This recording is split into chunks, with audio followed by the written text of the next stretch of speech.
Mr. Speaker, I rise in strong opposition to this rule and to this bill. The issue of water in California has been debated for many decades because it is such a critical issue for our state. As a daughter of a Central California Valley farmer, I grew up on a farm, and I deeply understand the value of and the controversy over water. Being able to plan the next growing season is critical for farmers. Unless they can count on the water being provided, there's no assurance for their crops. Now, in Northern California, we have balanced our watershed. We have provided water for our farms, our cities, and our sensitive habitat in a way so we can have sustainability. But this legislation throws out the ability of the people of California to decide its own water future. Mr. Speaker, any real solution to California's water issues will need to be crafted with consensus within California, not in a partisan manner on the House floor the way H.R. 1837 has been written.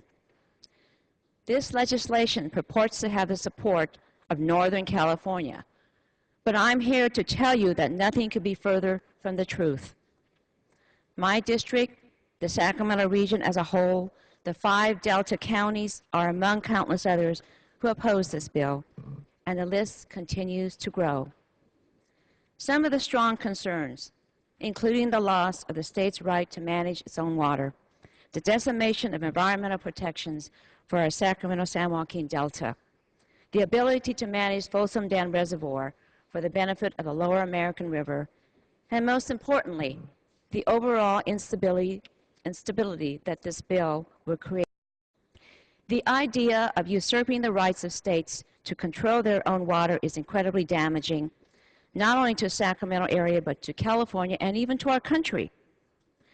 For those of our colleagues who represent areas outside of California and plan to support the bill because it may not impact your state, I have news for you. This is not just about California. H.R. 1837 would set a precedent that would create a domino effect, that it could happen next in Utah, Colorado, Nevada, Texas, and so forth. We don't need federal legislation that only creates more problems for an already intractable problem.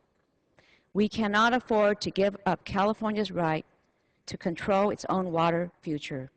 The stakes are just too high. I urge my colleagues to strongly reject this legislation, and I yield back the balance of my time.